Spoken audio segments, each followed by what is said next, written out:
Cloud.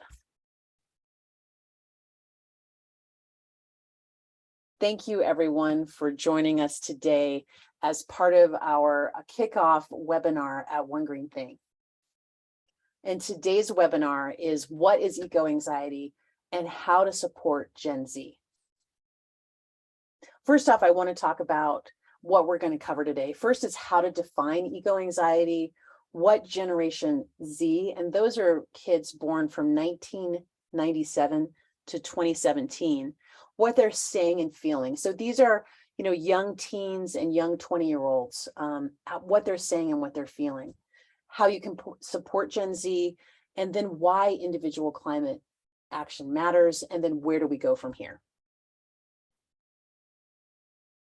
So climate change is Gen Z's #1 societal issue. I think that's really important because sometimes in the news we get confused, but Generation Z sees climate as intersectional. And in fact, as we go forward and talk a little bit more about eco-anxiety, all of the challenges, whether it be systemic racism, whether it be homelessness, whether it be access to healthcare, whether it be the pandemic, is all in Gen Z's perspective related to climate. They see the intersectionality, which is why time and time again, this is the #1 issue that they're focused on.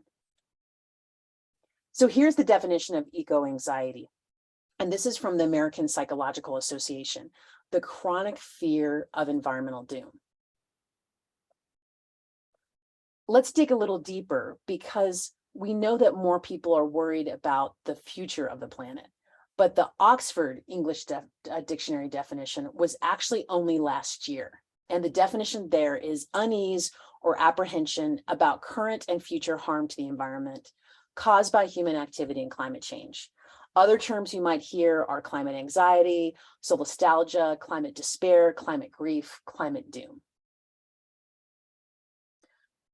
Now, the one thing I want to make sure that people understand, even if you don't have eco-anxiety per se, the #1 issue we have in making climate action accessible is the fact that the issue itself is so overwhelming, people aren't really sure where to begin.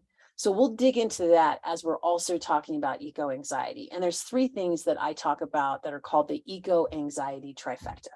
That is generalized anxiety, that Gen Z is feeling, chronic loneliness, and hyper awareness of the climate crisis.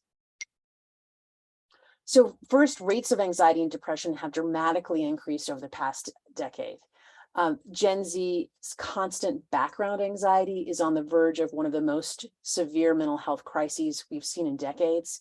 The Surgeon General actually just made an announcement a few weeks ago about how concerned he is about the data on mental health of our young people.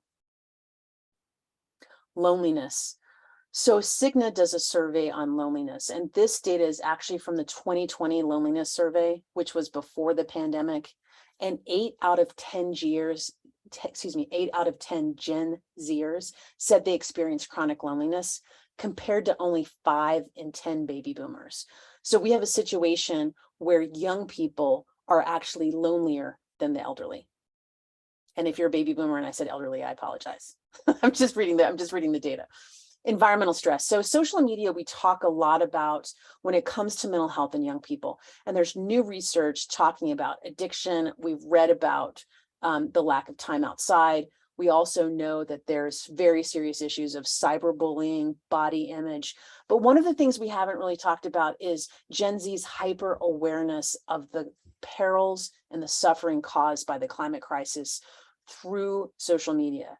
They see the flooding in Pakistan, the wildfires in the American West, the hurricanes hitting the Gulf Coast.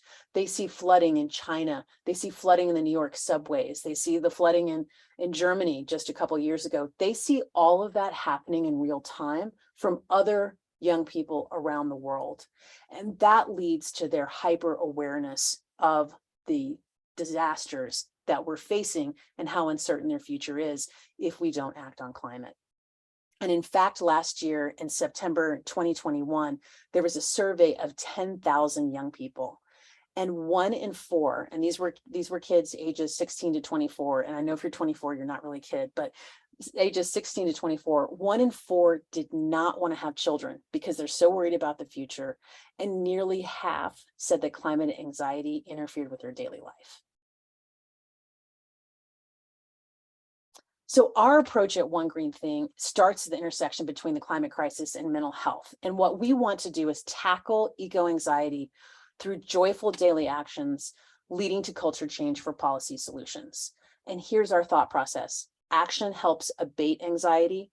We're always very clear that we are not psychologists, even though we do have psychologists who help advise us.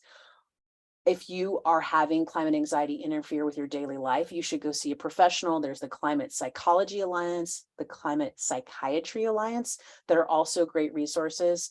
But in general, action can help abate anxiety. Connection and building community can lessen loneliness, and policy action is ultimately what we need, which will scale climate solutions. So we have the technology. We know that we have the technology to solve the climate crisis. We have the climate solutions in place, and there's even money out there to solve the climate crisis. But what's missing is the political will. And that only comes when we see culture change. Here's where we all have a role. And that is when we talk about finding out what your service superpower is at One Green Thing, and we'll have a whole nother workshop on that. But once you realize what your strengths are, for you to take action actually creates culture change. And the term that a lot of people use is called performative environmentalists, bringing that reusable cup to the coffee shop, composting in your backyard, deciding when you make your next car purchase, you're going to buy a hybrid or an electric car. That performative environmentalism creates culture change. And that's what we need to get these policy solutions to scale. So here are some ideas of One Green Things, because these One Green Things, this daily practice of sustainability that you take as an individual to use your influence to try to create that culture shift, here are some ideas. Meditating and praying, seriously, spending some time outside in nature, taking time to focus on your whole wellness and taking care of yourself is an important part of being a climate activist. Calling your energy company about its renewable portfolio standard. Biking, using mass transit, going meatless, telling your city council that you want more sustainability at the local level, calling your member of Congress, going to Gen Z's climate strike, voting for candidates, of course, who believe in climate action. These aren't new tips. Like, this isn't shocking, information for people to receive. But I think what is different is for people to understand that this daily practice has the ability to bring more joy into your life and also create that culture shift through your daily action as you create a ripple effect in your community that extends farther out as you embrace this daily practice of sustainability. So the next question is how to support Gen Z. We talked about what eco-anxiety is, how more people are experiencing it. The first is to listen and create space. One of my colleagues just shared recently that she said, well, Heather, of course, your kids have eco-anxiety because they're your kids and you've done environmental policy your whole life. But when there was a moment for her to ask her teenagers how they felt about the climate crisis, they immediately said, Mom, we think about this every day. We just don't talk about it at our dinner table. So create space, ask the young people you love how they feel about the climate crisis, and really be present and listen to them. And then also educate yourself and talk about solutions. It's important for them to know that we do have the technology to make a difference. And then I think this is important to share your own stories of progress, because sometimes we don't have those intentional conversations where we can say what we have witnessed, what we've borne witness to, what we have seen happen in our lifetimes, whether it be the expansion of rights for people, whether it be incredible technologies, whether it be your own family stories about education or challenges that people have overcome.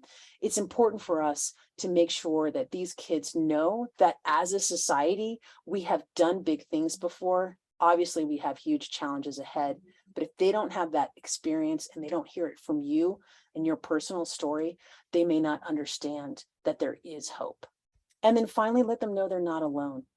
Make sure that you join them in their activities. If you find you have a young person who's really worried and they care about wildlife, support that interest. If their passion is about water, work with them to find more. We even have a colleague who's part of this call whose son created a podcast because he was so worried. Even though he's 11, he's so worried about the climate crisis. But support those young people you love in these actions, because you'll find that it can be a life changer for you as well. And then finally, what now? So talk to young people in your life about eco-anxiety, make the commitment to take action every day, one green thing. And then also in my book, and we can also make this a resource available on the website, there's a joy tracker where you not only track down what is your one green thing each day, but also how did it make you feel? Was the walk in nature with a loved one something that really made you feel better, or did you like calling that member of Congress? What was the activity that brought you the most joy? And then finally, we'll go to the next slide. Please join our community. If you could follow and share, join our email list, Instagram, Twitter, Facebook, LinkedIn, and be sure to stay tuned for our next interactive workshop. And we look forward to hearing from the questions of all the folks who showed up today. Thanks so much.